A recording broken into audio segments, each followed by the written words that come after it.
Good to see you. All right, all right. I think you're there. Well, good evening, everybody. Thanks for coming. Good to be back here in New Hampshire. I am happy to be off of my New Year's break in New Jersey. Hope you all had a happy New Year. Good New Year's Eve. We got to spend it with two of our children. We're home for New Year's Eve and New Year's Day. So we got to watch some football and do things that regular people do, which was really, really nice. So thank you all for coming tonight. I saw the reaction when I came in. It's always much better when I come in because everybody's looking behind me to make sure that Mary Pat is here. She is.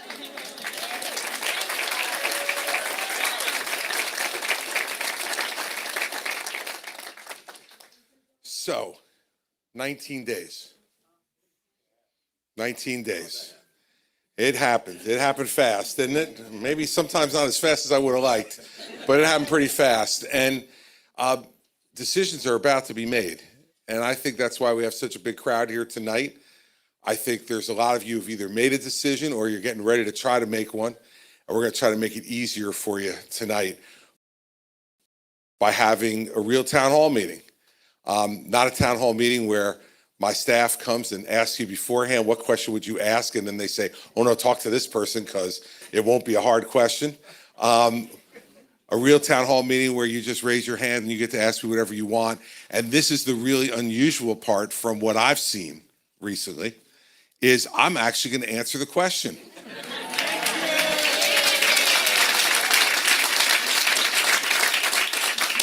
You know, I got into this race back in June because I was really afraid that as the rest of the field was coming together and listening to them as they were entering the race, that no one was going to tell the truth. That they were essentially going to try to game you all, try to kind of sound like they were going to tell you the truth, but not really tell it to you at all. And try to be everything to everybody. And that's an old political game that a lot of people have played over the decades. But I think right now is too serious a time for our country to be playing games like that. Much too serious a time. And all you need to do is look at what's happening at the southern border and politicians' unwillingness to tell you the truth about that for decades, both parties. All you need to do is look at what's happening over in Ukraine, where you have a free country invaded by a dictator, and thousands of people losing their lives, and people on Ukraine's border wondering if they're next, if America doesn't stand up. Continue to stand up and help. You look at what's happened in Israel and the deaths of 1,400 innocent Israelis at the hands of a terrorist group, and the continued fighting now where you have people, uninformed people in this country who believe that somehow if you just have a ceasefire and you leave Hamas alone, that they'll start behaving themselves. And let me just tell you, all you need to do is listen to them. And they'll tell you they want to have an October 7th every couple of months. And they will not be content, nor will their sponsor in Iran be content until Israel's wiped off the map in Israel, but all around the world. That's what they want. And you have to take my word for it. They've said it. When you look at $34 trillion of debt, we just passed it officially in this country. And let's remember for a second that of that 34 trillion, over 13 trillion of it has been accumulated in the last 7 years. 13 trillion of the 34 trillion has been accumulated by Donald Trump and Joe Biden. And those are the two people they're trying to sell us on for the general election this November.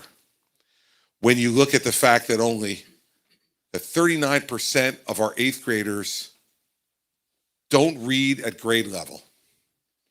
And 25% of our eighth graders don't do math at grade level. Yet we spend $400 billion a year on education, just K-12 education. You start to look at all these problems, and you got to wonder, what's the risk in telling the truth? There is no risk in telling the truth. The risk is in continuing to kick the can down the road, not stand up, not be counted. And, you know, you're the ones who are going to make this decision. I'm confident of that.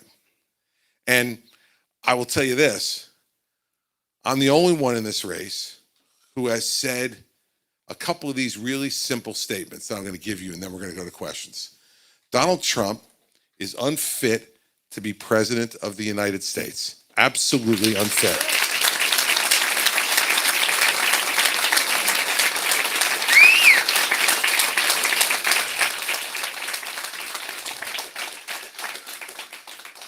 If in the unlikely circumstance that Donald Trump were to offer me to be his vice presidential running mate,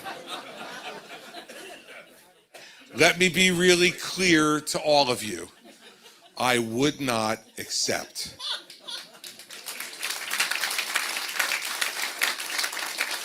Now, if any of you have been to a Nikki Haley town hall meeting, you know that those two simple statements never come out of her mouth.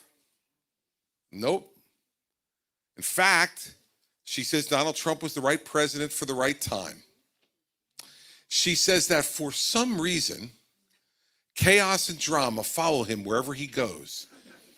This is like an arsonist saying, for some reason, burning buildings follow me wherever I go. She has now said she will definitively pardon him if she becomes president. Now think about the irresponsibility of that statement. We have not seen one bit of the evidence presented in a court.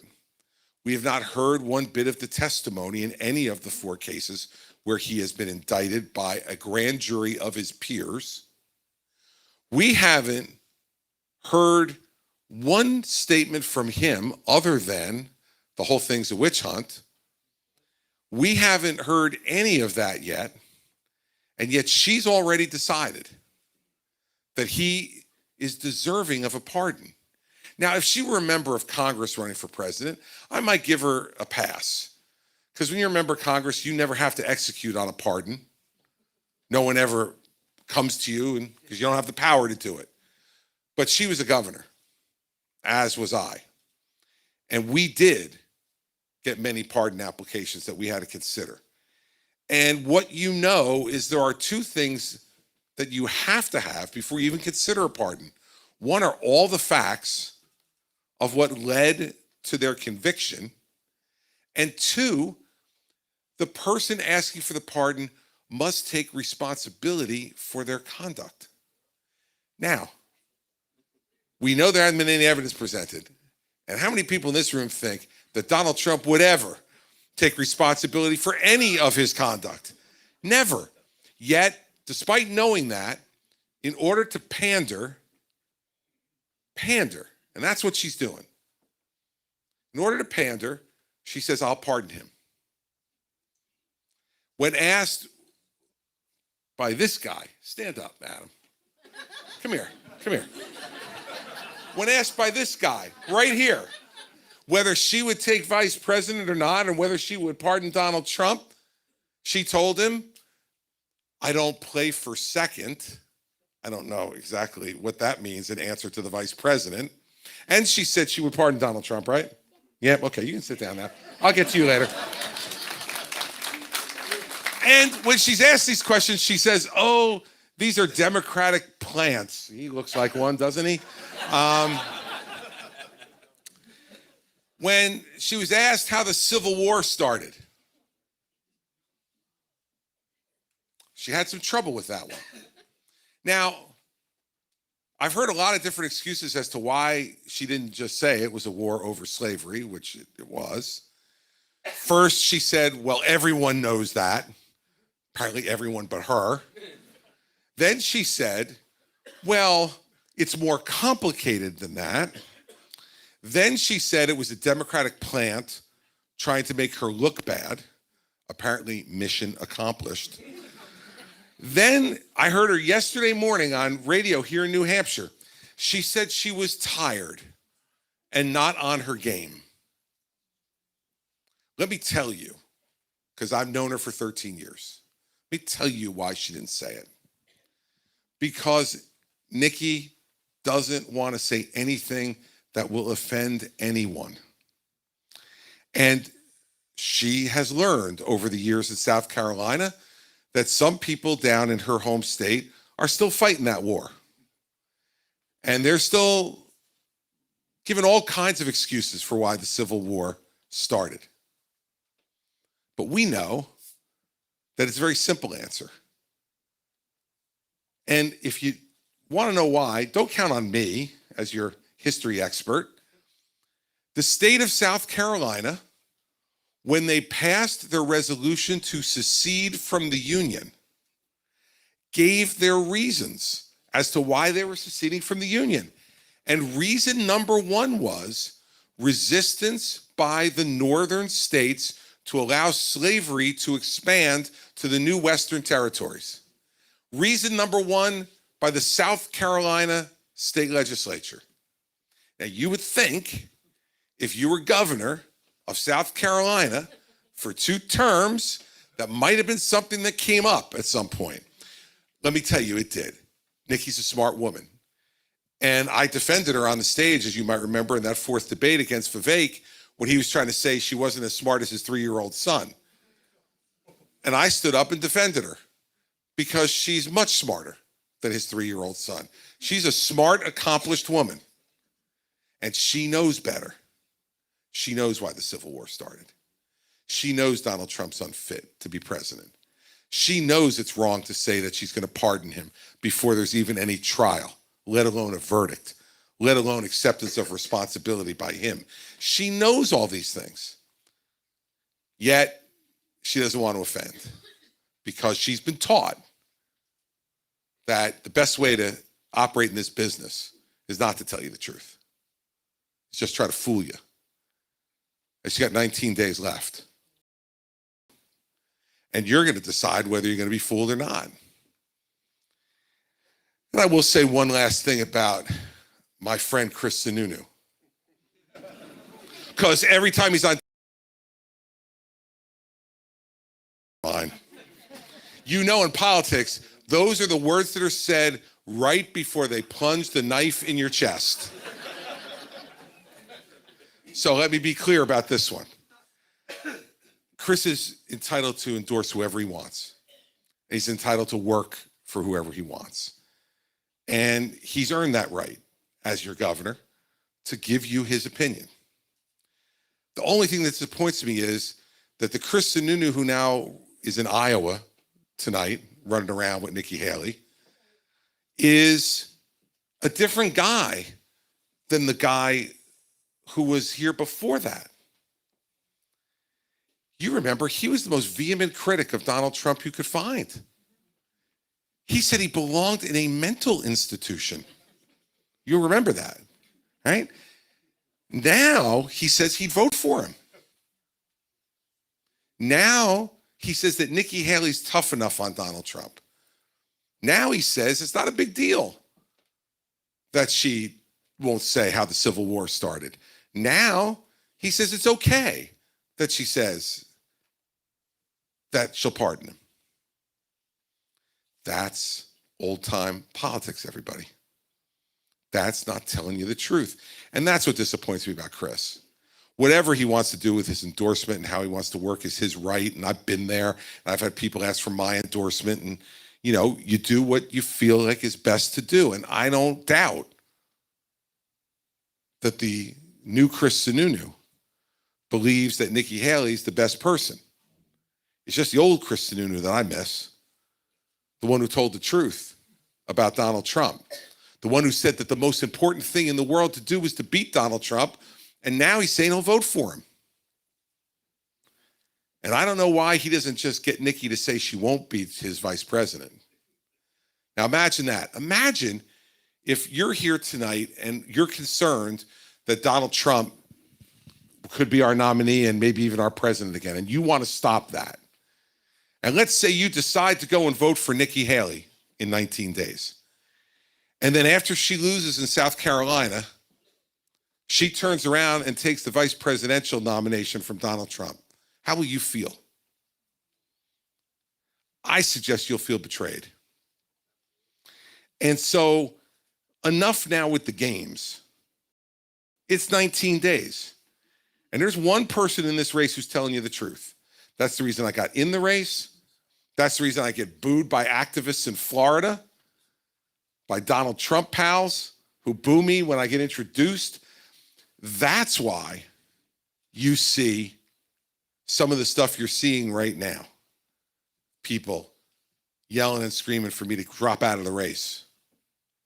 It's the old-time politics. The only people who can change that is you. You're it. And so I want you to get it right for you, for what you want. But I also want you to get it right for our country. And that's why we're out here fighting. That's why we're doing this. Because the question I hope you all ask yourselves before you go in the voting booth is, what kind of country do I really want? Can we once again have a president who we could point to the White House? Kids, I don't always agree with him, but you can be like him because he tells us the truth. Is it time once again to have a country where we don't see the other party as evil, but we just see them as our adversaries in ideas? And that when they get elected, we got to work with them too. That's the way this country used to be, but not anymore. And it's the politics that are being played by Donald Trump that has led to that. And that's why I'm out here doing this. That's it.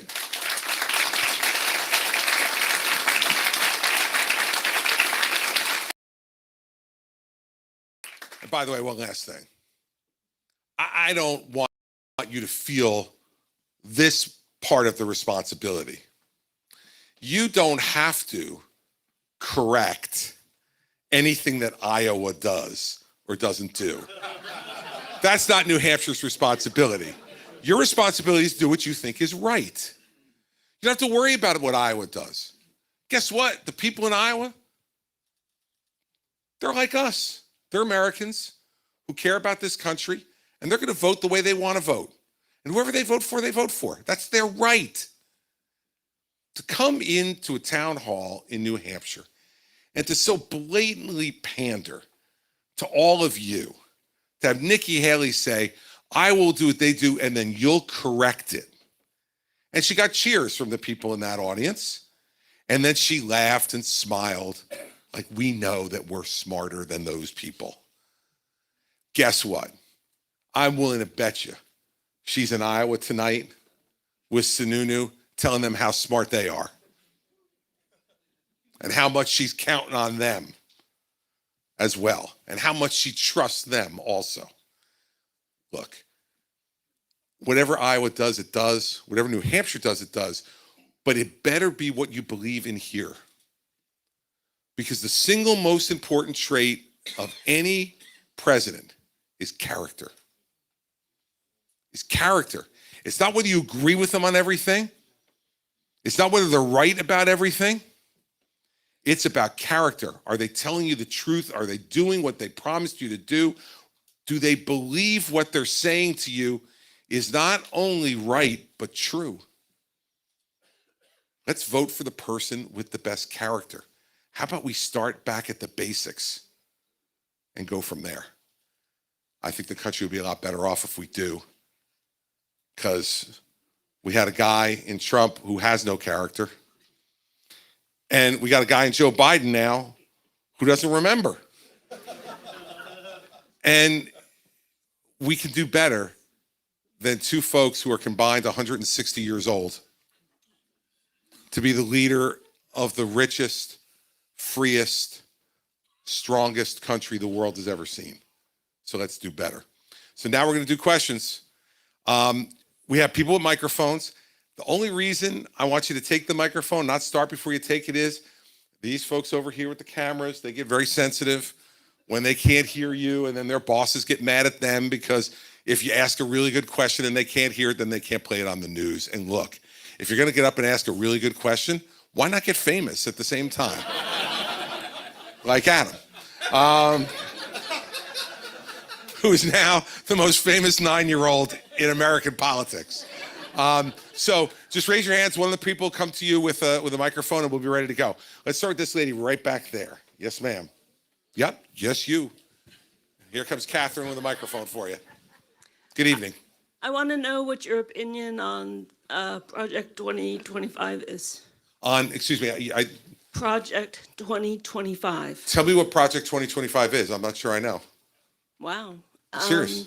It's a Federalist paper that's being passed around showing the changes that... Oh, the Donald Trump plan on that. Okay, yeah. Look, his biggest problem, if he were ever elected president again, is going to be he won't be able to find anybody competent to work for him. And what the 2025 project that's being put out there, what concerns me about it is, we don't want a king. We don't want a dictator.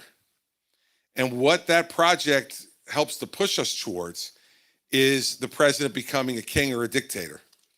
And so he's doing all that stuff and they're helping him do it. They're pandering to him and he's doing it because he's used to everybody doing exactly what he wants them to do without any question, without any pushback. And I just believe that pushback and that opposition is part of what makes you better. It makes your arguments better.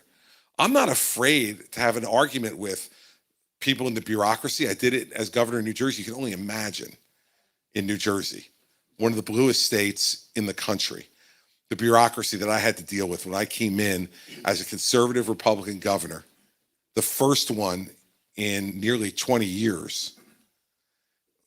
It was a battle. And I'm willing to have those battles because I think our ideas are better. I don't need to rig the game to do it that way. And my other concern about what he wants to do is he just wants yes people around him. Just think about every good person he had 44 cabinet level people in his 4 years as president. 40 of the 44 said that not only wouldn't they work for him again, they wouldn't vote for him. Think about that. 40 of 44 who have been given the honor by the President of the United States to be named to the cabinet have now said that the person who named them to the cabinet, they wouldn't work for again, and they wouldn't even vote for. I was on the phone earlier today with Bill Barr, the former Attorney General. And if you've all seen him on TV, he's not leaving any doubt about what he thinks. That Bill Barr is one of the most conservative lawyers in this country and one of the most competent ones. And he was a very good Attorney General. But he said no to Donald Trump. No to him over and over again. And in the end, that led to him having to leave. So I have real concerns about it, and I think you should as an American too, because this country is not a dictatorship. It's not a monarchy. It's a democracy. And you got to be winning these elections and winning the governing fights based upon the strength of your arguments and the strength of the person making those arguments, not by rigging the game in advance and trying to make there be one all-powerful person. We do not want that. And, the revolution that started up here 250 years ago was about getting rid of that. They didn't want to sit around and wait anymore for permission from the king to do things. And King Donald is going to be no different than King George if we give him that ability. Yes, ma'am, right there. Thank you. First of all, I want to thank you for having the courage to stand up against Donald Trump and be the only one to do that. Thank you.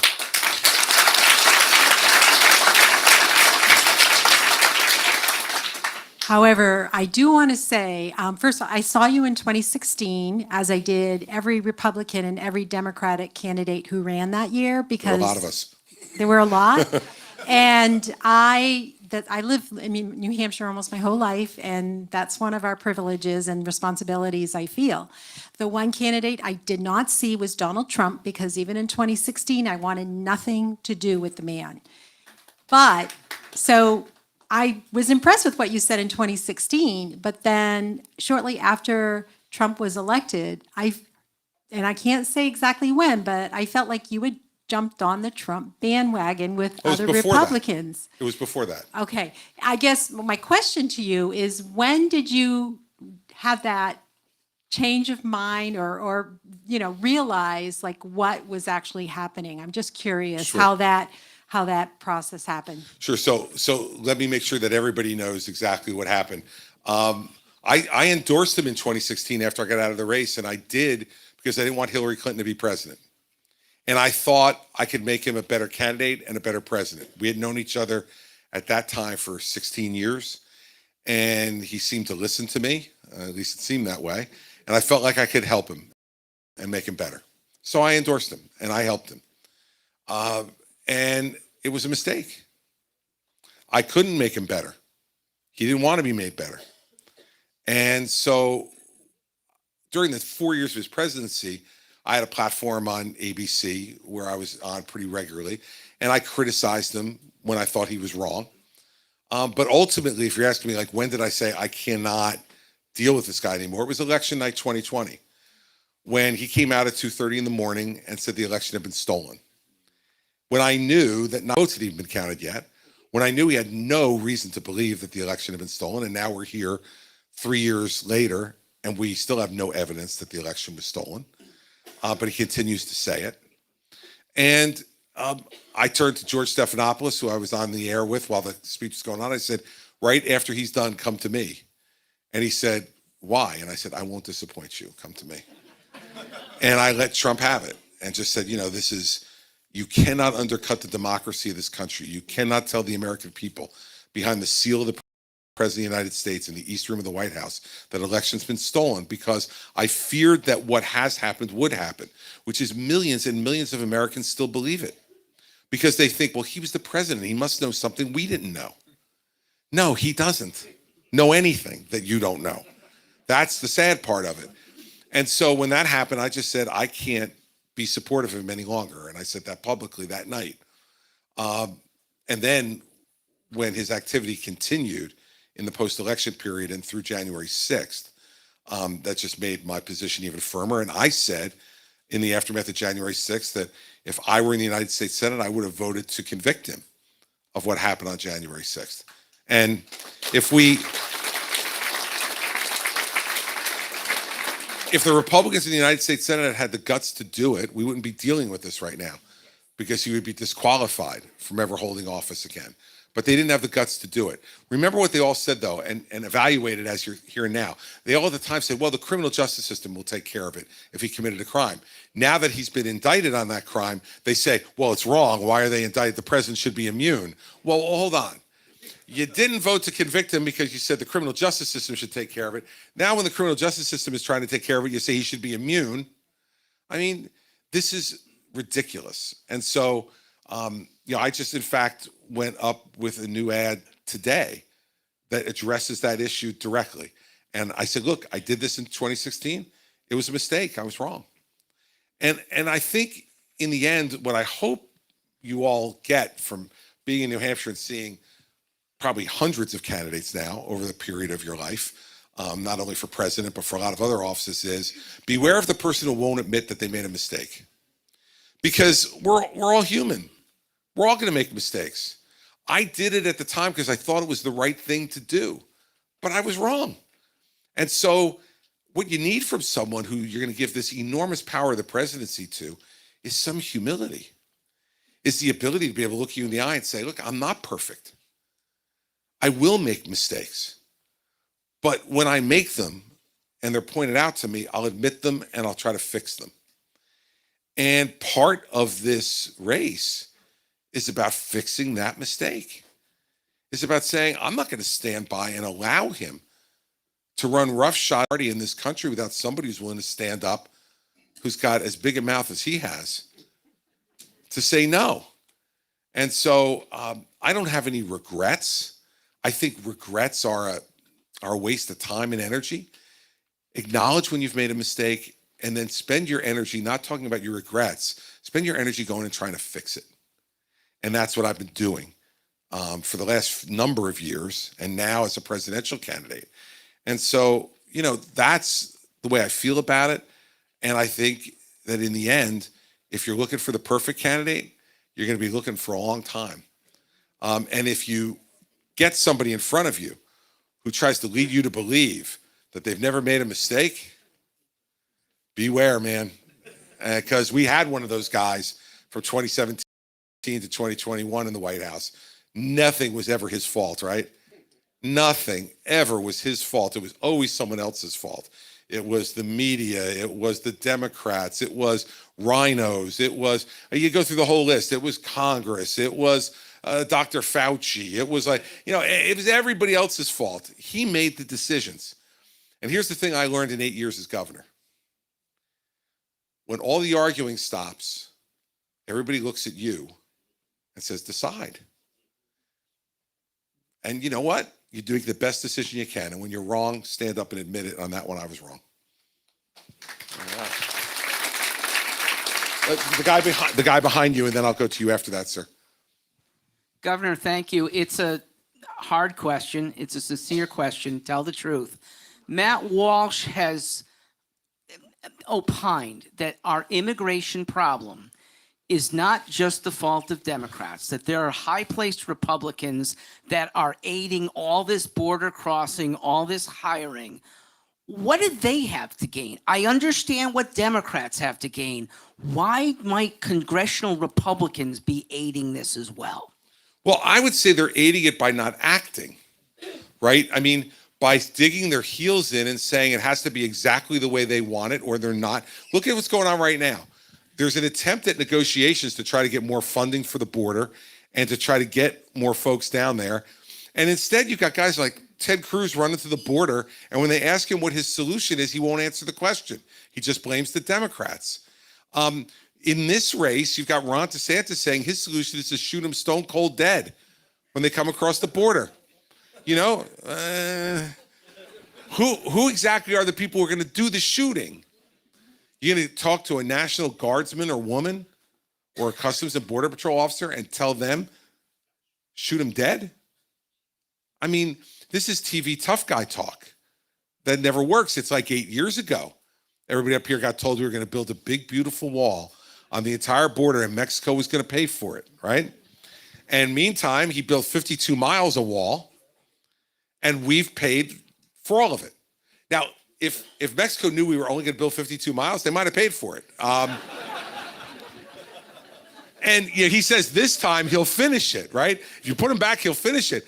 Well, at the pace he did it in the first 4 years, he only needs, I did the math, he only needs another 115 years as president to then finish the wall. I mean, we've had enough of the stupid stuff, and Republicans are just as culpable as Democrats for not being willing to stand up and tell you the truth about what needs to be done. I'd do 5 things. First, day one as president, I'd sign an executive order to send the National Guard to the southern border. 275,000 crossings in December. The Customs and Border Patrol officers down there, brave, good people, are overwhelmed. So you need to send the National Guard down. That's what the National Guard's for, is to protect the interior of the United States, not the Army and the Navy. They're to protect us against exterior threats. This is happening inside our own country. Send the National Guard there to help to secure the border. Second, then hire 10,000 new Customs and Border Patrol officers. Now that's going to take probably 12 to 15 months to get them recruited, trained, and deployed. So you keep the National Guard down there until they're there, but you then move 10,000 Customs and Border Patrol officers back and you move the National Guard back to their bases. Third, we have 38,000 detention beds at the border, total. 276,000 crossings in a month. Like, look, I went to law school because I couldn't do math or science. But even I could do that math, not good. So I would order the doubling of detention beds to 80,000. And that would take about a year to get done. But they'll come on board as they come on board, and we can detain more people then rather than releasing them into the country, which goes to number 4. Right now, when people come over, you know how long they wait for a hearing? 4 years. 4 years. So you can't detain somebody legally for 4 years. So what do? We release them into the country and say, hey, in 4 years, come back to El Paso for your hearing when we could kick you out of the country. Well, I mean, these people coming over the border are coming over illegally, but they're not stupid. And they're not coming back to El Paso for that hearing.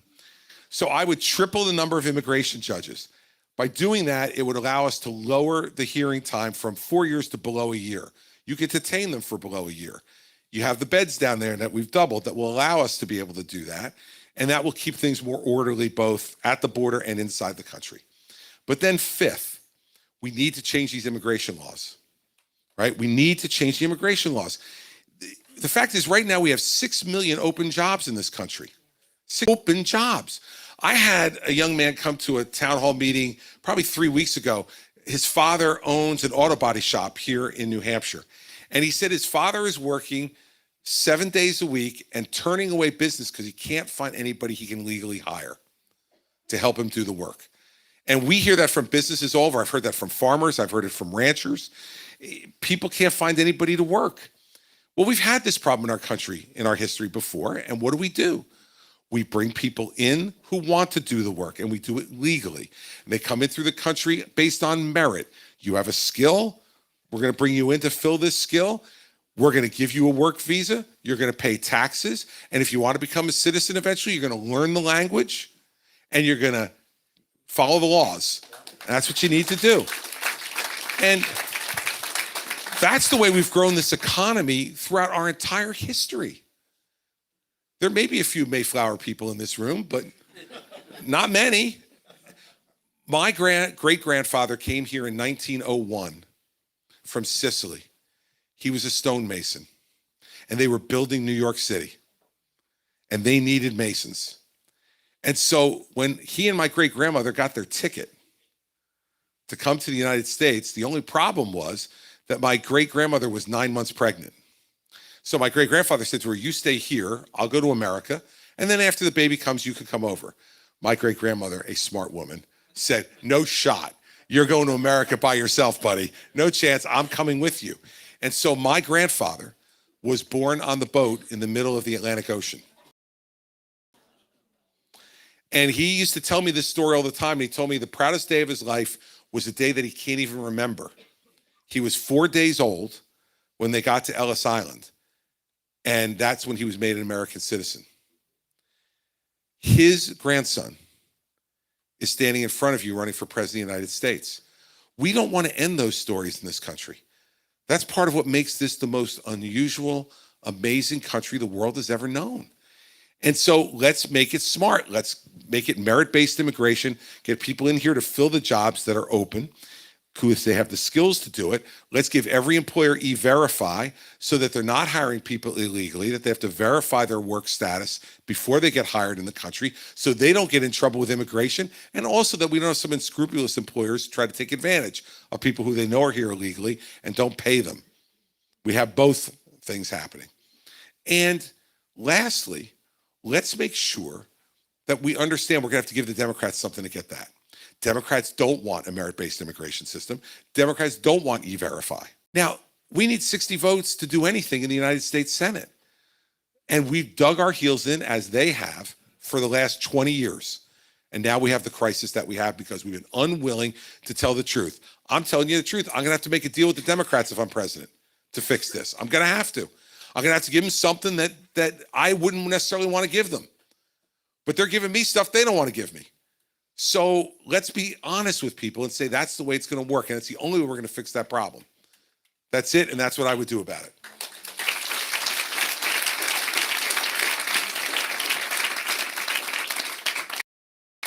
Someone will come to you. Here we go. Right back here. This guy right here. Hi, Governor. How are you? Good. I first saw you at Bedford High School when you were down here 2016, but you're back again. I'm feeling old. Okay. I'm feeling old too. So my question for you is, through a lot of different presidents, we've seen them focus sometimes more on domestic issues, sometimes more on foreign policy issues. In the last 8 years, it seems we've been buried with conflicts abroad that we just can't get out of, whether it's the disaster pullout from Afghanistan that was just embarrassing to watch, honestly. And, you know, my question to you is, if you were president, would you focus more on domestic issues right off the bat or foreign issues? Yes. See, the honest answer to that is you don't have the luxury as president to just focus on what you want to focus on. The world sometimes drags you into focusing on other things. Sometimes inside your country, events force you to focus on certain things, right? So for instance, we have an enormous drug abuse crisis in this country. 110,000 people have died in America in the last year from opioid overdose. 110,000. And a lot of those people right here in New Hampshire. And I'd focus on that as president. And the reason I would is because it's now the biggest killer of men from 18 to 34 in this country. Bigger than car accidents, bigger than suicide, bigger than any of the other causes that usually take men from 18 to 34. It's now drug overdoses. So there's an event that occurs where you may have come in not thinking about focusing on that, but man, when you see those events come at you, you have to. On the flip side, I can't ignore being in Ukraine and Israel, right? And I didn't cause it. America didn't cause it. Putin caused it in Ukraine, Hamas and Iran in Israel. So you've got to have the capacity to be able to focus on all these things. Now, America's always been a great country, in large part because we could do that. We weren't one-trick ponies. We weren't overwhelmed by these things. But I understand what you're saying. We feel overwhelmed now. Let me suggest to you the reason we feel overwhelmed is the lack of leadership. It's not a lack of capacity for the American people. And you know, I saw a statistic today about China. I want you to understand this now. China is down to 66% of American GDP. They're only 2/3 the size of our economy. We are the ones with the capacity in this world to be able to do these things. The Chinese are spending themselves into oblivion now too. And so this conflict that's going on, we're better suited to do it. And if the world wants to team with somebody, they want to team with us because we're not going to impose a dictatorship on them, but the Chinese will. And so I would say to you that I have lots of agenda items that are both domestic and foreign that I want to focus on. But I remember, you know, I worked hard for George W. Bush in 2000. And I remember when he first became president, and he was spending his time on two things. He wanted to get a tax cut passed because 24 years ago, we had a surplus. And he wanted to give a tax cut because we had a surplus. And he was working on education reform in the country. And then September 11th happened. And his entire presidency changed. So the honest answer to this is I'll have things that I feel strongly about. I want to work on reforming our education system because the statistics I said up front. I will spend a lot of time on the opioid crisis and mental health because I think they're connected and we need to get people mental health treatment in this country. And if you saw this shooting today at a high school in Iowa by a 17-year-old young man, there's no doubt in my mind what we're going to find out in the hours and days to come is that this was a deeply disturbed young man who was not getting treatment and who eventually acted out violently because he didn't know what else to do. So I want to focus on that. But I'm not going to be able to ignore what's happening in Israel or Ukraine. And by the way, the Chinese said last week they intend to reunify Taiwan. Well, that's going to be a big problem for us too. So the next president's going to have to not be tired. The next president is going to have some energy. The next president can't be afraid to anger some people. Because when you try to tackle those problems, there are going to be a good percentage of folks that you're going to tick off. But you know what? As Mary Pat said to me when I was governor and I had some difficult moments, she'd say to me, no one put a gun to your head. You chose to do this, and so now do it. And as president, that's exactly what I do. So we got a lot of problems to fix. Our debt, the border, we just talked about all those things. And when the world comes calling, America can't fill the moat and pull up the drawbridge. Because if we do, it'll be the Chinese, the Russians, the Iranians, and the North Koreans who will answer the doorbell. And I don't think anybody in America or the rest of the world wants that. So thanks for your question. I appreciate it. Thank you very much. All right. The guy in the Packers hat. Yeah, go Pack, go. Am I right? I'll get you. My question is to you is, you recently admitted you were wrong on gay marriage. Should we expect 4 years from now when you're running again that you will claim to be wrong on child drag shows? I don't think I have a position on child drag shows except to say that I don't think they're good and I wouldn't want them and I wouldn't want my children or your children involved in them. And yeah, I don't think I'll be wrong about that. And I think, though, to compare same-sex marriage to child drag shows is wrong, too, with all due respect. What I've learned over time is that, people love who they love. And I always thought, as governor, that there could be a different way to deal with same-sex relationships other than marriage, to give some other rights and some other arrangement. But in the end, what I became convinced of, and the reason why I admitted I was wrong about it, was that the more I've learned, the more I've seen, the more I've interacted with same-sex couples, the more I realized that in the end, this wasn't a religious decision. This was a decision about what people had a right to do with someone that they loved.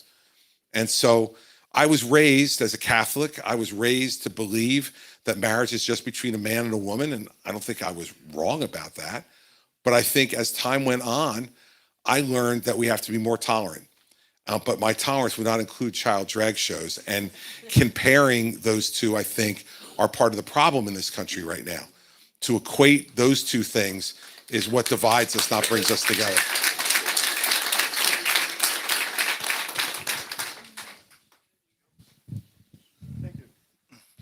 Hi, my name is Dave Tiffany. I'm a resident of Hollis, 22 years. And if you want to know where I fit politically, take a look at my car out in the parking lot. It has a bumper sticker on it from 2016 that says, "Don't blame me, I voted for Bernie." We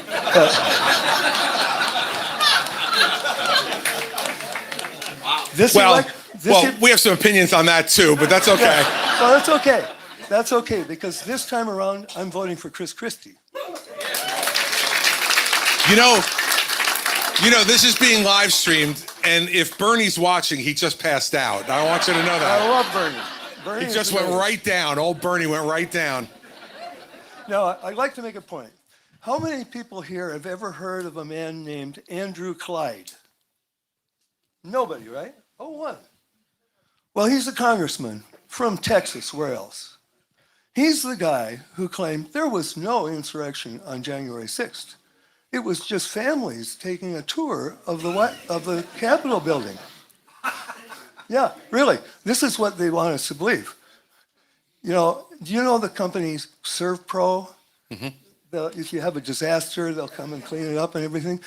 Their motto is, like it never even happened. That's what we're getting from these Republicans these days, the right-wingers. Andrew Clyde, you can see on video, is that group of people that are trying to keep the mob from getting into the House chamber. So he knows what happened that day. He was there. Yep. I'm sick and tired of having people lie to me, not even decent lies that nobody can believe. I mean, come on, give me a break. Well, So that's why I'm voting for you. well, thank you. I promise you, I'm not even going to give you decent lies. Look, this is the problem. And first of all, I commend you for your willingness to vote for the person, not just the party. Because in the end, part of what's dividing this country is that everybody keeps their jerseys on 24 hours a day now. You got your red jersey or your blue jersey, and you keep it on, and you're like, and you put blinders on to the faults of your own party. And look, it's amazing to me to see somebody, let's say like Tom Emmer, who I campaigned for in 2010 when he was running for governor of Minnesota. This is a smart, reasonable Republican from Minnesota, right? Not an easy place to be a Republican, right? And yet I saw yesterday Tom Emmer endorsed Donald Trump for president. Now, just 5-6 weeks ago, Tom Emmer was running for Speaker of the House, and Donald Trump called members of the House and said, don't vote for Tom Emmer. Killed his candidacy. Now he's endorsing him. And you know what Trump said today? When they asked him about Emmer's endorsement, he said, everybody always bends the knee.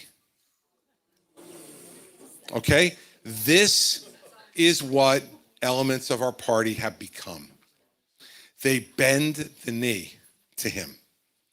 And look, Tom Emmer's one example, who's a guy I really like. I haven't called him yet to say, what the hell are you doing? Why are you perpetuating this anger and division and fraud? Why are you doing it? Right? Politics, title, all these things. But I'll let Tom answer for himself. But the same thing's happening in this primary. Remember the debate in August, the first one. They asked all of us, would you support Donald Trump even if he was a convicted felon? And everybody on that stage, when it was much bigger than it is now, raised their hands except for me and Asa. That was it. Nikki raised her hand. DeSantis raised his hand. Tim Scott, Mike Pence, Ron DeSantis, all raised their hands. Shouldn't we have a standard that says at a minimum to be president of the United States, you shouldn't be a convicted felon? Right? Like, should that be the least that we should ask for? And somehow, these folks think this is okay. I couldn't agree with you more. I think that it's almost inexplicable to watch some of these people deny the truth. It's like that old country song, right? Are you going to believe me or your lying eyes? Right? Well, we're going to believe our eyes. Because let me tell you something. If those were families taking a tour of the Capitol, I would suggest to them that they not use a shield of a Capitol police officer to bust through a window and climb through. Just go through the door and go through the metal detector and you can get into the Capitol. I mean, this is ridiculous stuff. Right. Look, we saw what happened there that day. We, you know, the interesting thing is, you know, I love like Kevin McCarthy. I'm going to really, and now Speaker Johnson, I'm releasing all the videotape. Fine. Release it all, please. Not just the stuff that you want people to see. And please don't try to tell us that what we were watching on TV that day was somehow a made-for-TV movie. We were watching it. We saw what happened. We saw that he stood in front of the White House and told them to march to Capitol Hill. We heard him say, go up and tell Mike Pence to do the right thing. We heard him say, they're trying to steal the election. We need to stop it. He also said, of course, that he was going to march up there with them. When I was watching that part, I'm like, there's no chance. If Donald Trump has a chance of breaking a fingernail, he doesn't take any risk. This is the guy who didn't serve in the military because he had bone spurs in his heels, right? This is a real brave American. He's a coward. And he cowardly went and induced those people, Capitol Hill, and act violently to try to stop the peaceful transition of power. That's what happened. And if Congressman Clyde were here, I'd say it to him, to his face, just as plainly as I just said it to you. And when I'm president, I'll do exactly the same thing.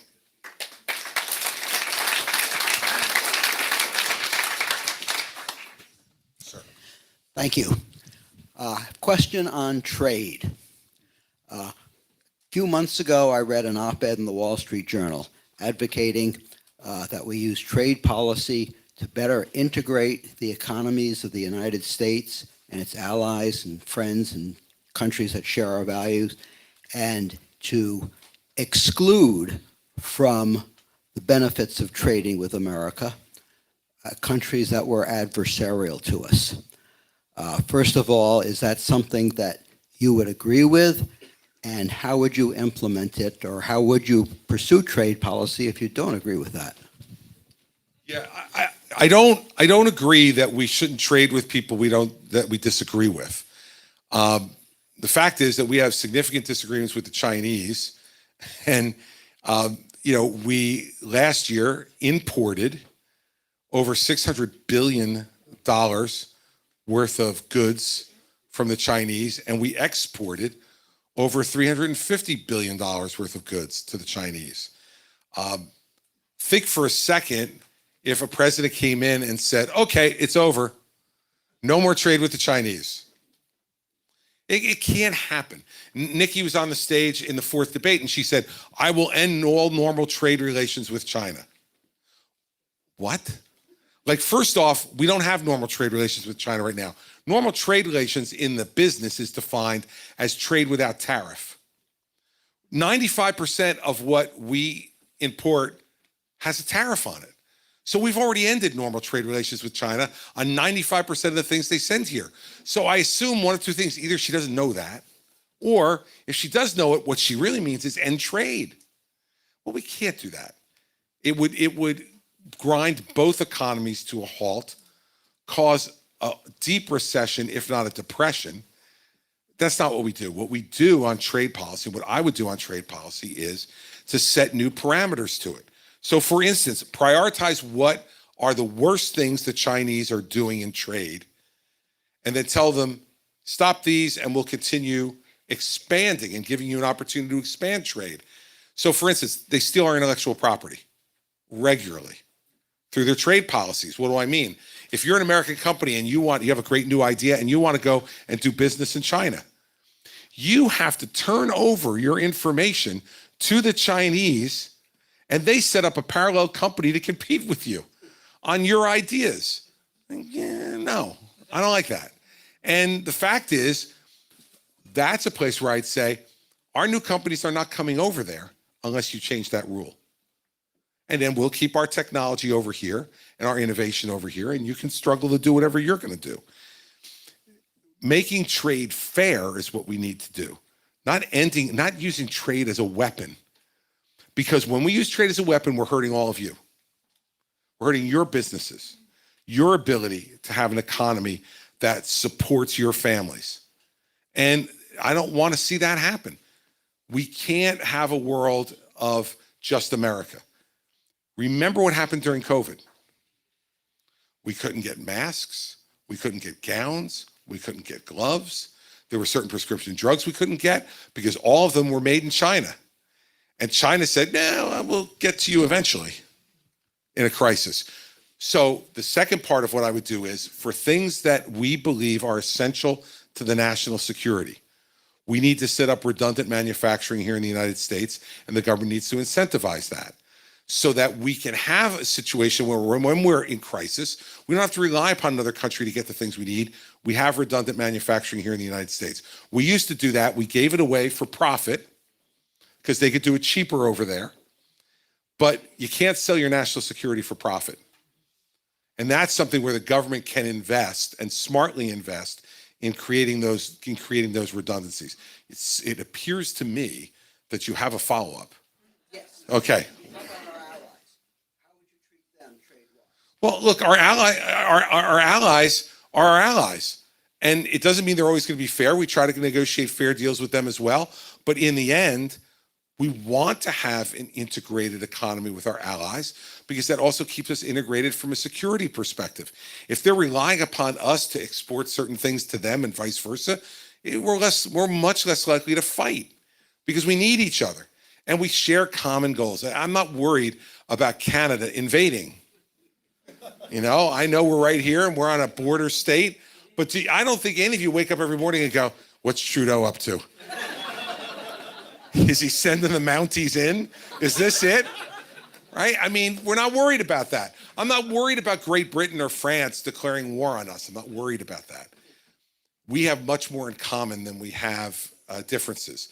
And we need to exploit those differences through our sharing of our innovation and our ideas with people who are not going to use them to hurt us, but are going to use it to try to make the free world more prosperous And when we're more prosperous, we're going to be stronger and we can protect that freedom. So that's the way I would do it.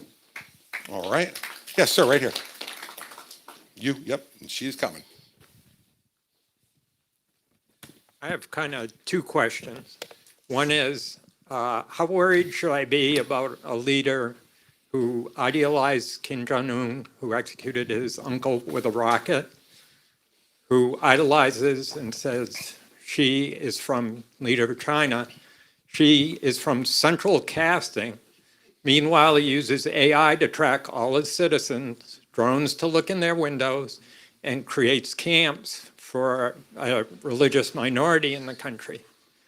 And a leader who idealizes Putin, who invades his neighboring country for the audacity of kicking out his puppet and putting in a democratic Western-leaning leader.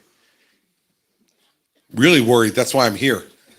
All right. I mean, look, Donald Trump, people misunderstand him. And I've known him for now 22 years. He loves dictators because he aspires to be one. Remember, he said, you got to give Xi credit. He governs 1.4 billion people with an iron fist. That's something that an American president is supposed to admire. That's my second question is, Donald Trump claims he'll be a dictator for a day to build a wall. Is he going to give up that dictatorship the second day when the wall isn't finished yet? How long is it going to take him to build the wall? 115 years. No, look, he won't.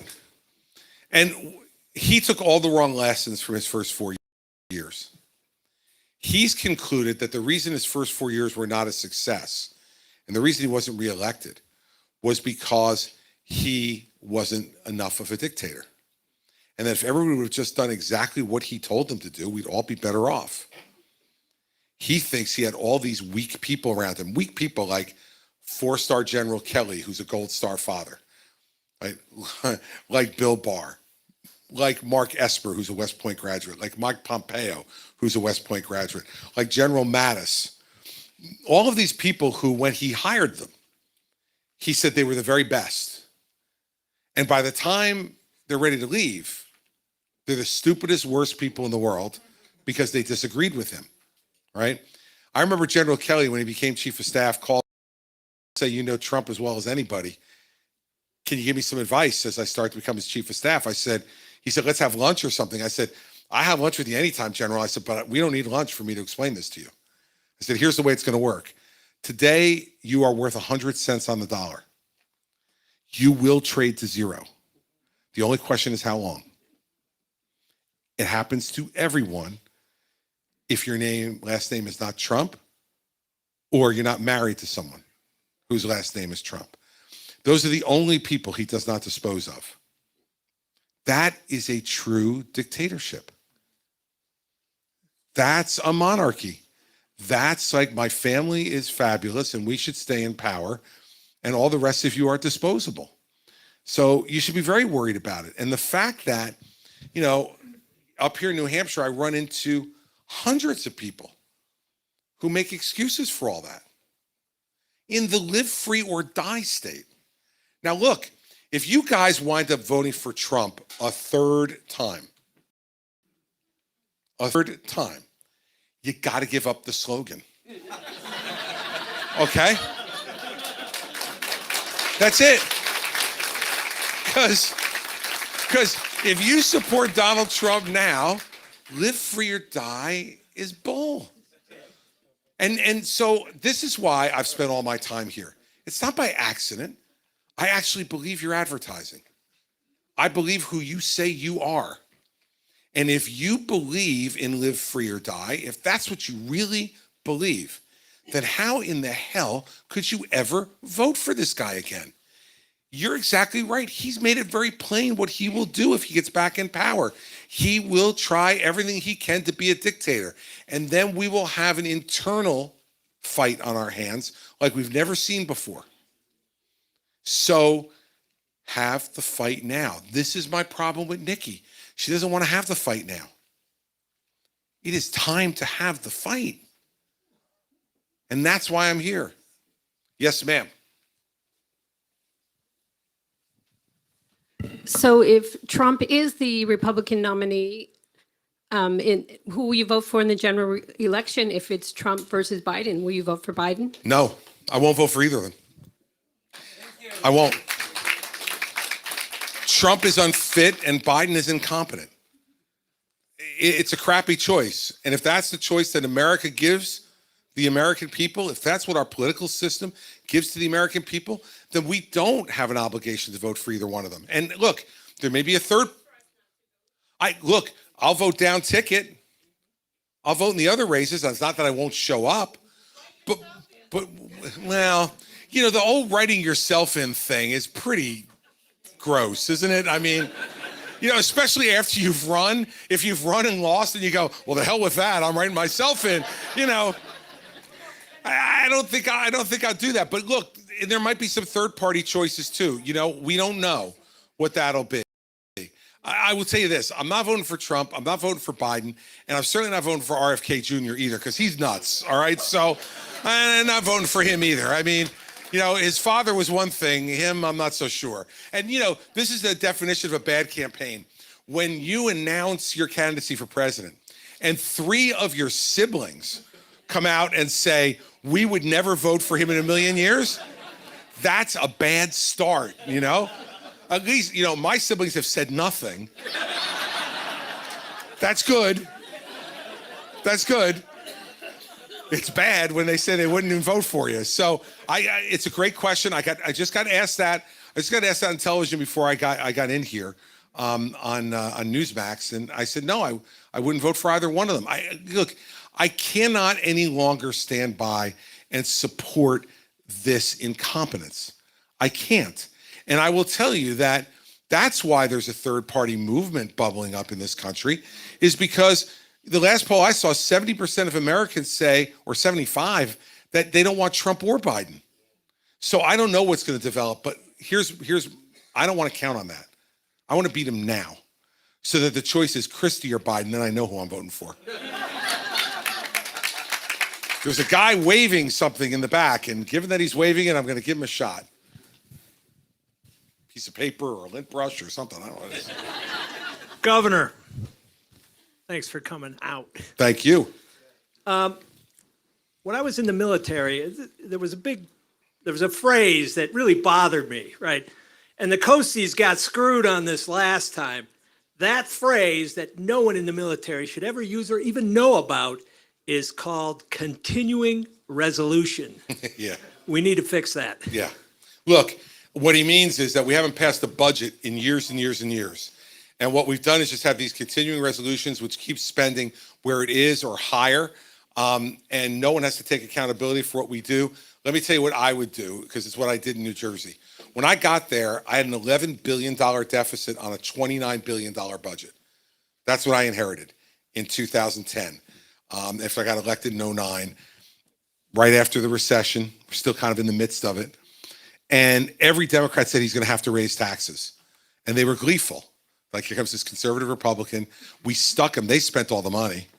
We stuck him with it. And now he's going to have to pay the price and raise taxes, which they refused to do, even though they knew they were spending all this money. So I did 2 things. The first thing I did was we have a law in New Jersey, which we don't have at the federal level, but I'll just tell you this for fun. It's called the Disaster Control Act. And it says if the governor declares a disaster, he has sweeping powers to do whatever he needs to do to resolve the disaster. So I said to my lawyers, well, isn't this deficit a disaster? I'm like, it's a disaster because we have to balance the budget. By the end of the year, it's constitutionally required. Isn't it a disaster? And they said, yeah. So I declared it a disaster. And I impounded $2 billion of spending that had already been approved by the legislature. And they went crazy. And the Senate president said, who does he think he is, a dictator? We're not standing for this. So the next day, he and I parked next to each other at the State House. We happened to get there at the same time that day. The next day, I'm walking in with him, and I put my arm around him, and I said, hey, Steve, I read what you said about the thing and the impounding and dictatorship, and you know what? You make sense. So I'm going to rescind that, and you guys can figure out where to cut the spending. This is politics, everybody. He looked at me and goes, hey, Chris, don't overreact. He's like, yeah, go ahead and do that. That's cool. Like, we just have to say we're not for it. So I did that. The second thing I did was go to something called zero-based budgeting. Now, what zero-based budgeting is, in its simplest form, is what they do on continuing resolutions and in other budgeting is they start at what you spent last year and go up.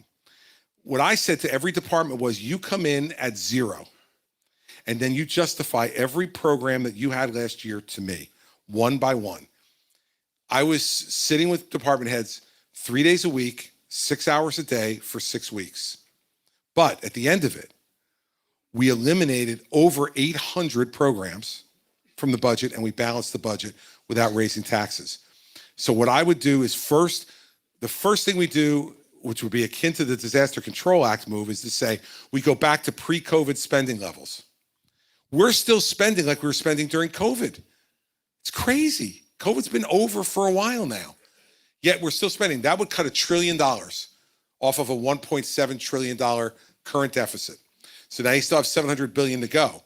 And that's going to take some years to fix. But with zero-based budgeting and growth in the economy, you can fix that. But you got to do both. In my 8 years as governor, in the 8 years before I got there, spending went up over 50% in 8 years. In the 8 years that I was governor, spending went up 15% total in 8 years.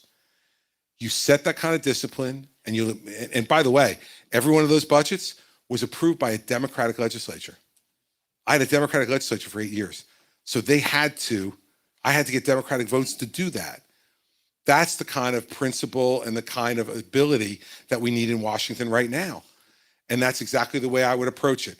And continuing resolution is a disaster. It is part of what I was talking about at the beginning of kicking the can down the road, being unwilling to tell people the truth about what we need to do. So just as long as we don't close the government, it's a triumph. I mean, think about it. That's the way they judge themselves now. If they don't close the government, they want to take a victory lap. I mean, the minimum you should be able to do is pass a budget. And they've got thousands of staff down there, all dedicated to that, and they don't do it. You know why? Because they're gutless. They're gutless. And they don't want to come to you and tell you, look, when I cut those over 800 programs, my popularity went from 55% to 38% in New Jersey. Because every one of those programs had a constituency. But you know what? You can't worry about that. You get elected to do the job. I did it. And guess what happened 3 years later? I got reelected with 61% of the vote. Because even people who didn't agree with some of the cuts said, well, that's what he said he was going to do. He kept his word. We can trust him to keep his word. And even if we don't like all of it, we at least have somebody who's actually doing what they said they were going to do. That's exactly what I would do as president. All right. Let's go this guy right back here. I just like to see Catherine going all over the place, you know.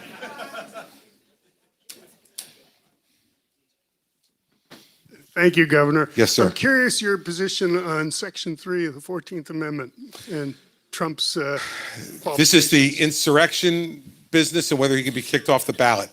Here's what I think. I think that there is legal merit to the argument, but I hope they don't do it because this will continue Donald Trump's victimhood. He will say, oh, now the establishment courts are kicking me off because they fear me. I want us to beat him, okay? I want him to lose at the hands of the voters. So I don't know what the Supreme Court's going to do. As a lawyer, I think there's some merit to the argument. But I'm hoping that what they say is the courts look at all of us and say, it's a democracy, folks. You handle it. Because we have the right and the authority in our own hands to make these decisions. To look at a guy who incited an insurrection to attempt to illegally and unconstitutionally stay in power, shouldn't that be enough to say, yeah, no thanks for another 4 years. No thanks, we'll pass. That's what we need to do. So as a lawyer, I give you my opinion that I think there's some merit to the argument. As a public leader, I hope that that's not what we resort to. I hope that what we do is have the American people say, you know what, we deserve better, and we're going to stand up and vote for better. And we should have confidence in each other to do that. Now, I understand that there are moments now where you rightfully lack that confidence. But the only way we're going to change it is by doing this. Well, that would be good too. And And I didn't even pay Mark to do that. That was really good. Thank you, Mark. But I mean, this is what we need to do, everybody. I said this the other day. Everybody's waiting for someone else to fix the problem. It's us. We fixed the problem. We fixed the problem. We know he's the problem. We know Biden's the problem. It's not like we haven't figured it out. We know Biden can't put 5 sentences together consecutively, and we know Trump is just a bad, bad guy. We know this. We don't need, like, I heard Nikki the other day say, we should have psychiatric testing to determine whether someone's competent. I don't need a doctor to come in and I look at Biden, I know. Right? Like, you look at him, you see him shuffling up to the podium, you see him confused as he's walking away. Like, the guy is 81 years old. Like, we know some people age at different paces. I mean, look, my dad is 90, still drives, still totally with it, dating a 7-year-old woman. It gives hope to every guy in this room, I'm telling you, right? But I think even my father would admit he has no business being president of the United States. All right? And so we need to fix this problem. We don't need to wait for somebody else to fix it. Yes, ma'am, right back there. Yep. So Trump's slogan is "Make America Great Again." Uh-huh. I've always thought America was great. There are rumblings, hushed tones about the divisiveness in this country leading, regretfully, to civil war. People are talking about it, whether that be online, in articles. What would you do to unite?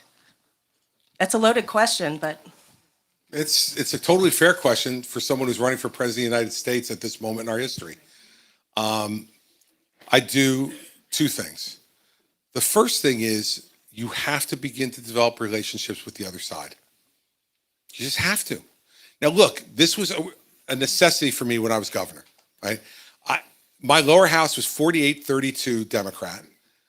My upper house was 25-15 Democrat. Wasn't like it was close.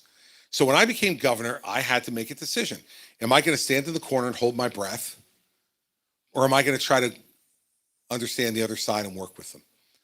And it takes a lot of effort because we fundamentally disagree on a lot of things, right? So you have to make a personal relationship with these folks. So for instance, when I was governor, during the transition, I went down to see the new Senate president, the guy I was talking about before, who told me, like, hey, calm down. Don't worry about the rescinding the spending thing. Go ahead.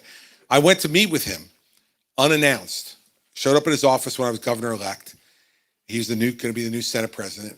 And when I got there, I said, I just want to meet with you for 2 minutes. We went into his conference room and I said to him, look, we can yell and scream and argue with each other for 8 years. He said 4 years. I said 8 years. I turned out to be right. And I said, or we can decide that we want to put touchdowns in the end zone together. So here's the thing. I said, I will always tell you the truth. If I make a deal, I will always keep my end of the deal, even if it turns out to not be a good one for me, as long as you're willing to do the same. What do you want to do? Those are the 10 most important seconds of my governorship. When he sat there and thought about it, and he stood up. He's, by the way, the president of the Iron Workers Union in New Jersey, another shy and retiring guy. And he put his hand out and he shook my hand. And he said, let's do it. So you've got to start developing those relationships with the other side. I've known Chuck Schumer for 25 years. We don't agree on much of anything. But guess what? We're going to get to know each other real well when I'm president. I'll get to you. And you got to meet with these people first and figure out, why are you here? What do you want to accomplish? Why did you run for Congress in the first place? How can I help you accomplish what you came here to accomplish? Learn about their spouse, their children, their family. I used to call every state legislator on their birthday every year. It became like a joke after a while. Like I used to do it in the morning on my way to the State House. And if they didn't get their call in the morning, they would like call the office and go, am I in trouble with the governor? Like, what happened? It's my birthday. They didn't call yet. No, he had a meeting this morning. He'll be calling you later. All those little things, bring them into the office, talking to them. As president, you've got the greatest home field advantage in the world. You've got the Oval Office, the White House, Camp David, Air Force One, Marine One. Come on. If you can't persuade people with that, and leads to point two, which is then you can start to get some things done. And the country, I think, is frustrated and divided because nothing is getting done. And all we see are unsolved problems. So to solve those problems, you need to first develop those relationships because it's a lot harder to hate up close.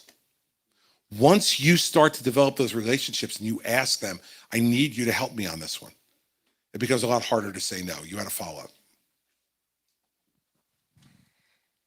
Personally, the people who are grumbling the most, from what I've read, are the Trump supporters, not the Democrats. Right. Well, look, if we defeat Trump, then they've got a choice to make. Either be part of the solution or part, but they'll be marginalized by that if they don't want to be part of the solution. And I'm willing to work with my own party just as much as I'm willing to work with the other side, and we won't agree on everything. So what I'm saying about Democrats applies just as much to my own party. And there were plenty of times when I was governor when Republicans didn't want to do something I wanted them to do. And it was my job to get them in the room and try to convince them or to tweak it a bit to get them to come along. It is a human business, and we've lost that. All we do is shout at each other over Twitter. We don't talk to each other anymore. We don't respect each other. And I will tell you, I think this really started with Barack Obama. I think he was dismissive of people and disrespectful of people in the political process and thought he was smarter than everybody. And then Trump came in and he's just Trump. He's disrespectful of everybody because he can't help himself, because he's a child, right? And now we got Joe Biden, who used to know how to do that, but let's just face it, he doesn't have the energy to do it anymore. They only work him 4 or 5 hours a day. Like, he can't do it anymore. So we need a president who has the physical, mental capability to do it and has the personality and the drive to do it. And I did it in New Jersey for 8 years. Remember how blue a state New Jersey is, everybody. We have not elected a Republican to the United States Senate in 51 years. It is the longest streak of any state in America. So you talk about California, you talk about New York, Illinois, Massachusetts, forget it. We're the bluest. And I succeeded there. If I can succeed there, I can succeed in Washington. All right. Before it gets much later and past his bedtime, I got to go to Adam. Adam, what do you got for me tonight? Take the microphone. So I wanted to ask you if you would somehow reform the Electoral College, because I've watched a video on YouTube and they said that that 3 of Texas's electoral votes, which is a very big state, go to Wyoming, which is a very small state. And would you reform the Electoral College to make more equal representation, but somehow still give representation to the smaller states?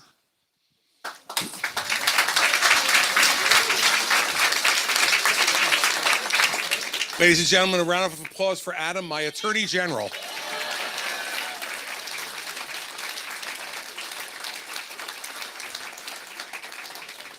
All right, so Adam, on the reform of the Electoral College, first of all, I would not abolish the Electoral College, because if we abolish the Electoral College, no one would ever come to New Hampshire again.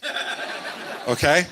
If we elected a president by popular vote, people would spend all their time in California, Texas, Florida, New York, and Illinois. And that'd be about it. Okay, so we don't want to eliminate the Electoral College. And what you probably either have learned or are about to learn is that the Electoral College voting gets reformed every 10 years, right? So, right? Okay. So I said, you either learned it or might be ready to learn it. I should have just said he knows it. So we changed that based upon population every 10 years. So if more people go to Texas and Florida, they get more electoral votes. If more people go to New Hampshire and Wyoming, they'll get more electoral votes. And where they left gets less electoral votes. I think the system is really pretty darn good on the Electoral College system. And I think that what it emphasizes is not that the most populous states get all the sway, but that every state matters in an election for president. Because if we did it by popular vote, it wouldn't be that way. And if we further weighted the Electoral College beyond what we do now, it would give more power to the bigger states. Remember, the Electoral College was part of the compromise when we put together the Constitution for the smaller states to be willing to enter a union with the bigger states, Virginia and New York.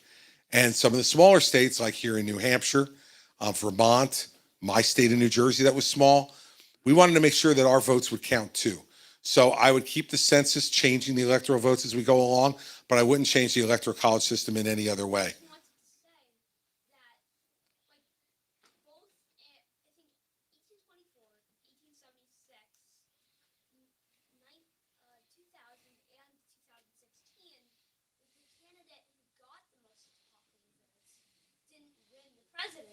Right. So, although I do kind of agree with you on the electoral college, and I think each state should get equal representation, but maybe we could like reform the electoral college so then like the delegate, so we still have the electoral college and the amount of votes, but the popular vote would decide the electoral college. Well, the popular vote, I love this kid. The popular vote does, Adam, decide it because it's the popular vote, not nationally, but in each state. So popular vote in New Hampshire, you get the electoral votes. There's no magic to it. But if you go to a national system where the popular vote determines it, then only the big states will have the influence. And so, we got to keep thinking about it. We always should be thinking about how we can make our system better. But on this one, think about it, the more you're going to agree that the Electoral College protects the rights of all the citizens in whatever state you live in better than a popular vote determination would. And you are right, sometimes the person who doesn't win the popular vote wins the Electoral College, but what that means is they won more states with more electoral votes than the other person. So when Hillary Clinton won the popular vote in 2016, Donald Trump won more states than she did with more electoral votes. And I think that's the better way to elect a president than just straight popular vote. So I don't know if we disagree on that or not, but if we do, we'll just have to agree to disagree on that one, all right? He seems okay. All right. We're going to do two more, right? Yeah, two more because we're like at 8:10, and I want to keep you here beyond 2 hours. Let's go to the gentleman in the hat right there. Governor Christie, I lived in New Jersey for 33 years and through your governorship, and you did a great job, minus a couple hiccups, and you admitted where you were, and life's not perfect. So I am going to vote for you in the primary because you're the only one telling the truth. Thank you. I did want to hear what your position is on women's rights to an abortion, because that hasn't been brought up. Yeah, look, I'll start off by saying that, I was raised and I am pro-life. But I do not believe there should be any national law on this.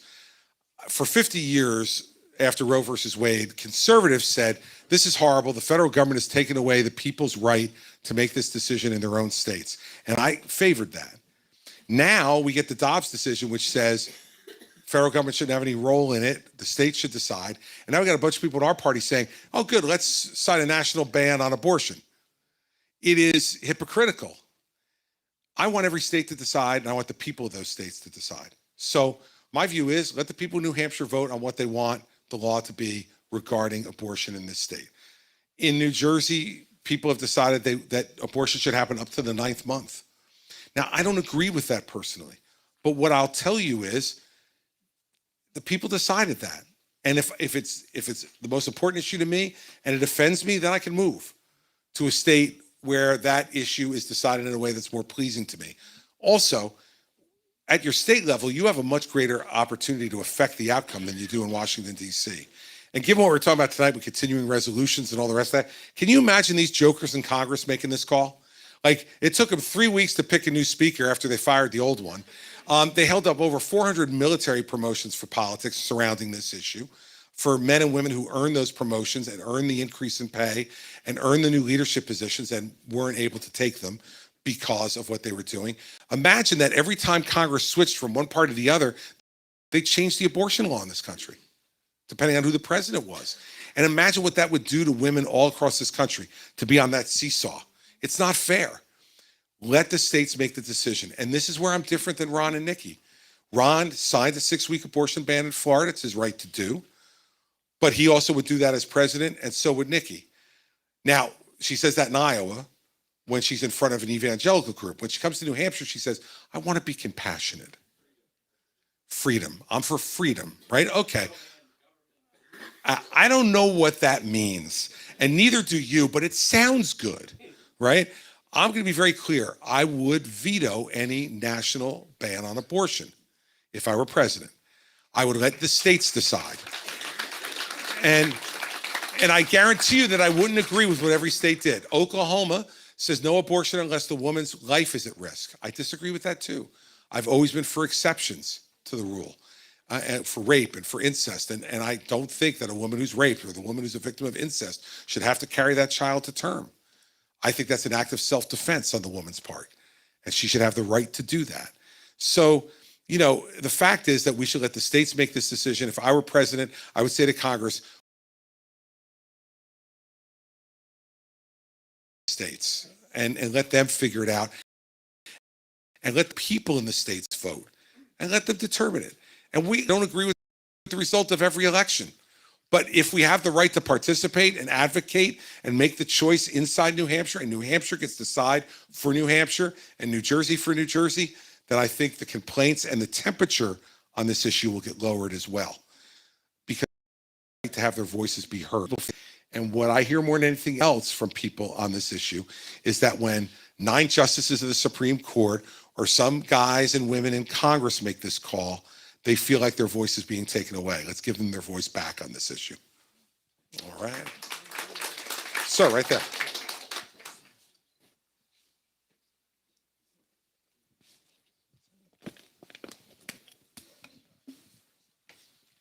Hello, Governor. I'm here with 16 college students. We appreciate you speaking to them all. All right.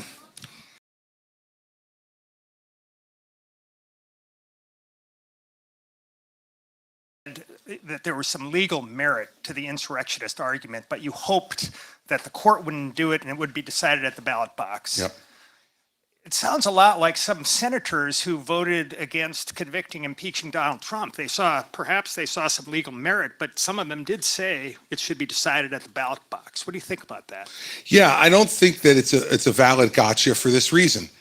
My job is not being a judge now. My job is to be a political leader in this country.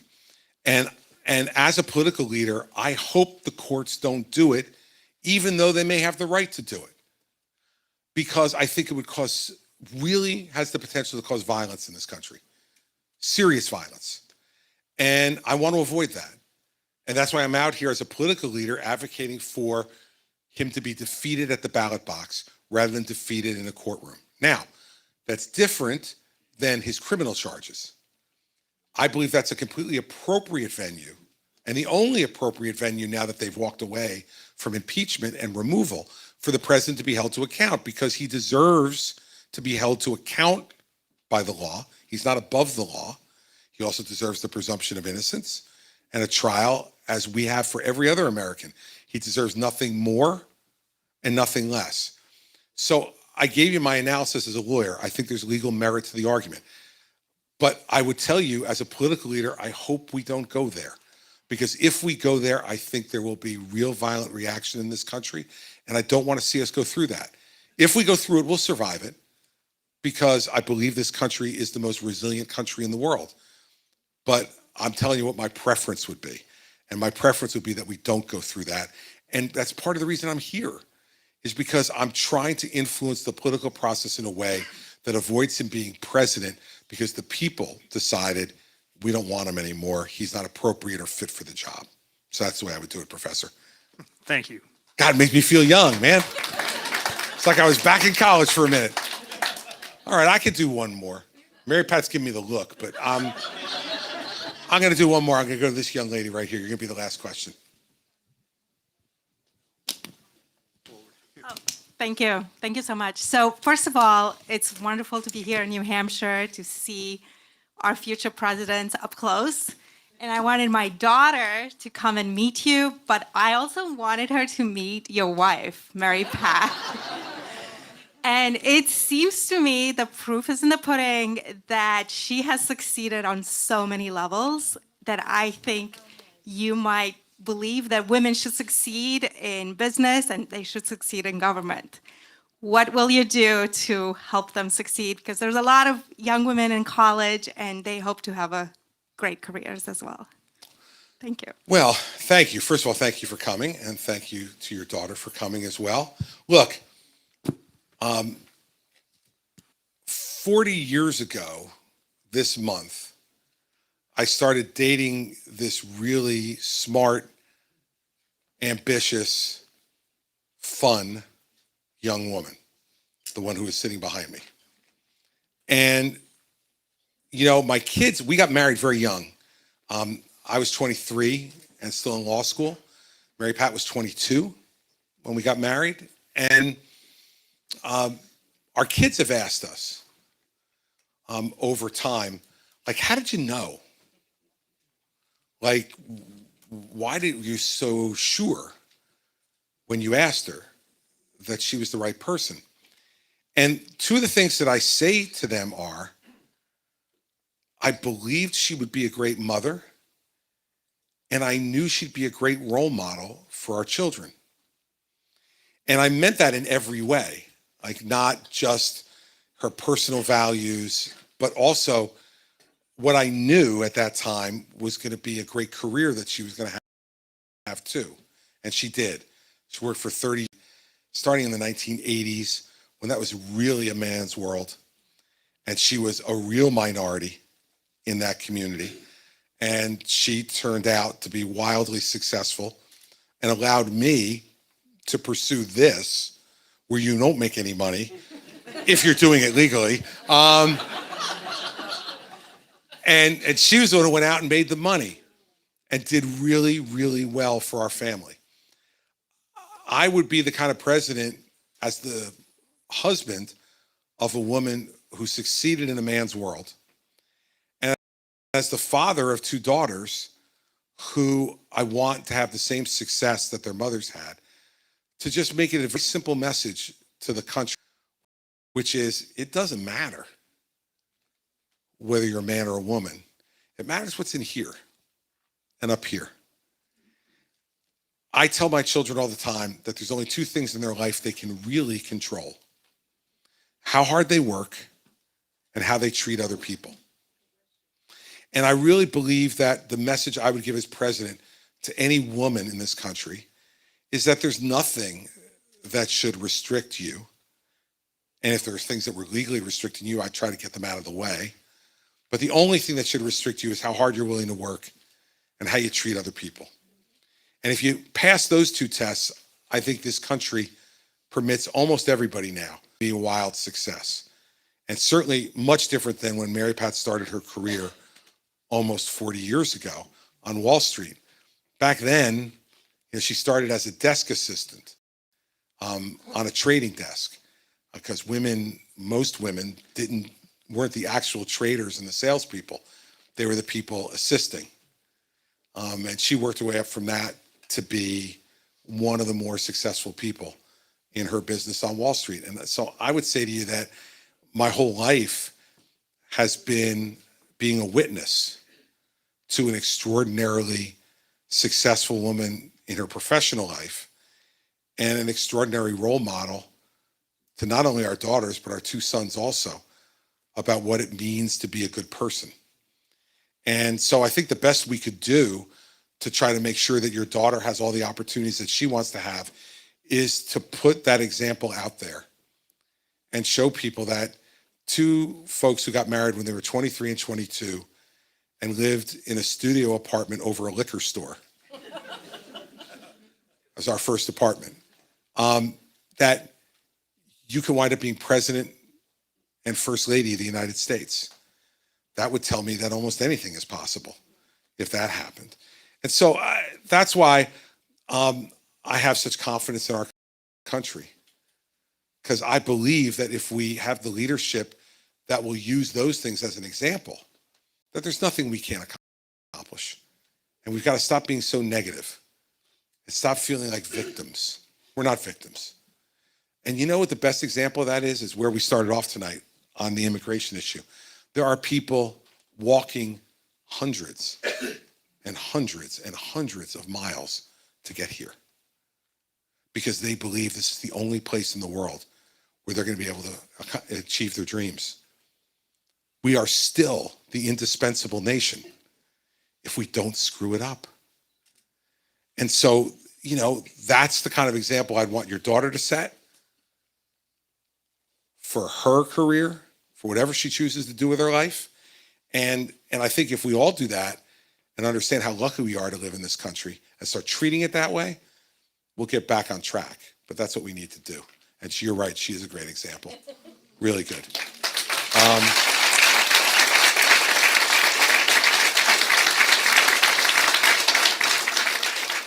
And now if I take another question, I'll really be in trouble with her. Let me end with this. First of all, I thank you so much for such a great crowd to be out here tonight, for you to take your time on a cold January night to come out and listen. I really appreciate it. It's, you know, you may see we have TV ads up right now where I end the ad saying, New Hampshire, it's up to you. New Hampshire, it's up to you. You're going to decide. I really do believe that the person who wins the New Hampshire primary is going to be the Republican nominee for President of the United States. And so it's up to you. You're going to get to decide. You have this incredible, unique position, as one of the women said here, right there, being here for all these years. You have this unique opportunity and responsibility to vet the presidential candidates up close for the rest of the country. Don't believe the polls. If the polls determined what happened, Hillary Clinton would be in her second term. If the polls determined what would happen, Ben Carson would have won the Iowas 8 years ago. I mean, the fact is that you decide. And I remember hearing afterwards from folks 8 years ago that most people decided what they were going to do in the last 3 or 4 days before the primary. So even if the polls right now are accurate, doesn't mean they're going to be accurate on January 23rd. So you all have to decide. And I'll do the very best I can to tell you the truth, to treat you with respect, because what you see in front of you right now is exactly what you'll see from the White House if you elect me. I think guy back there who said he was there when I was governor, I did well, except for a few hiccups, which is a good evaluation and an accurate one, I think. But if you go up to him afterwards and you ask him, I think what he'll tell you is that he may not have always agreed with me, but he never had to wonder what I thought. He always knew what I thought, what I was going to do, and then I'd go and I'd do it, and I'd figure out a way to get it done. I think that's the kind of president we need again. Not a president who's just going to tell you what you want to hear, but a president who's going to tell you everything, the stuff you want to hear and the stuff you don't want to hear. Because I believe this is the smartest, freest, bravest country the world has ever known. And I'm not going to treat you in a way that underevaluates you. I'm going to treat you like adults, because that's what you've earned. And I hope that I earn your vote on January 23rd. And if I do, I promise you this, I'll beat Joe Biden, and I'll make you guys proud that you elected me President of the United States. Thank you very much.